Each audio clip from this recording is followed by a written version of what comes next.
السلام عليكم ورحمة الله وبركاته. نحمده ونصلي على رسوله الكريم. أما بعد فأعوذ بالله من الشيطان الرجيم. بسم الله الرحمن الرحیم. ناظرین گرامی، دنیا آخرت کا آئینہ ہے. دنیا کی ہر لذت اور نعمت جنت کی نعمتوں اور حسین زندگی کی یاد دلاتی ہے. بالکل اسی طرح دنیا کی ہر مصیبت، تکلیف، پریشانی جہنم کے عذاب اور برے انجام کی یاد دلاتا ہے. اللہ ہم سب کو محفوظ فرمائے. نبی کریم صلی اللہ علیہ وسلم کا طریقہ تھا صحابہ کرام کو دنیاوی حادثات کے ذریعے آخرت کے حالات کی نصیحت کرتے تھے کہ دنیا کی سردی، دنیا کی گرمی ہم برداشت نہیں کر سکتے تو جہنم کا عذاب کیسے برداشت کر سکیں گے، اس کا مقابلہ کیسے کریں گے.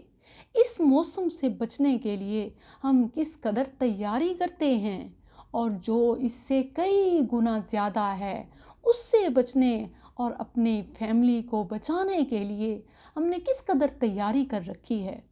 صحیحین میں ابو ہریرہ رضی اللہ عنہ سے مروی ہے، نبی کریم صلی اللہ علیہ وسلم نے فرمایا کہ دنیا کی یہ گرمی جہنم کی گرمی کا 70واں حصہ ہے. صحابہ کرام نے کہا، اللہ کے نبی، یہ دنیا کی گرمی اس کا ایک حصہ یہ بھی ہم سے برداشت نہیں ہوتا.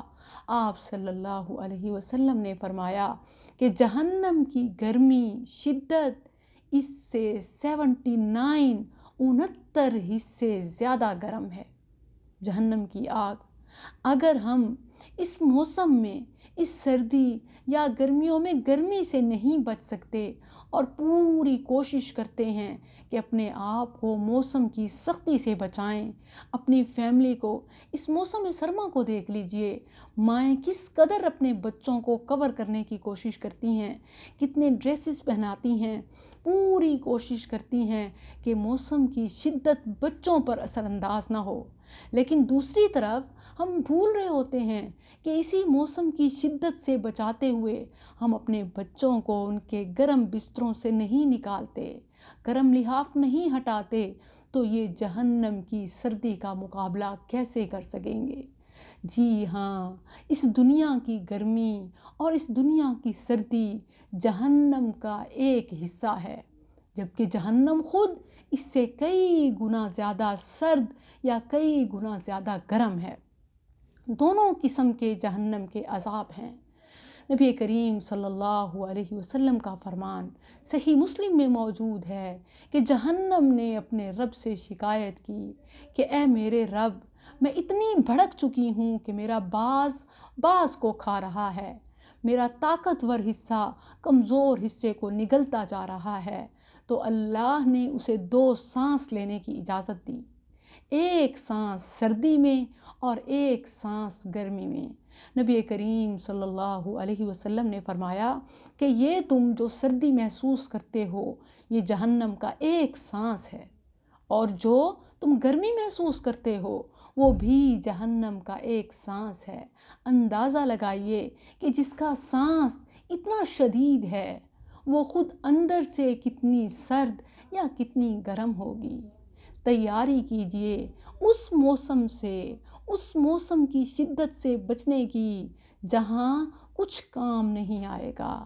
اگر یہاں سے تیاری ہوگی تو وہاں کی سردی کی شدت یا وہاں کی گرمی کی شدت سے بچ سکیں گے. جس طرح آج اس دنیا میں ہم اپنے بچوں سے بہت پیار کرتے ہیں کہ ٹھنڈا پانی ان کو نہ لگے، ان کو فلو نہ ہو جائے، ان کو فیور نہ ہو جائے، صبح کی نماز کے لیے تک نہیں جاگتے یا جگاتے، تو وہاں اس موسم کا ہم کیسے مقابلہ کریں گے. اور اللہ نے تو بار بار قرآن میں بتا دیا، قُوا أَنفُسَكُمْ وَأَهْلِيكُمْ نَارًا، اپنے آپ کو، اپنے اہل و عیال کو جہنم کی آگ سے بچاؤ. ہم موسم سرما گزار رہے ہیں، ہم کس قدر احتیاط کرتے ہیں، اپنے آپ کو بچاتے ہیں کہ ٹھنڈ نہ لگ جائے، سردی نہ لگے. لیکن اگر آپ کو اپنے آپ سے اپنی فیملی سے حقیقی پیار ہے تو جہنم کی سردی اور جہنم کی گرمی سے بچیے اور بچائیے۔ السلام علیکم ورحمۃ اللہ۔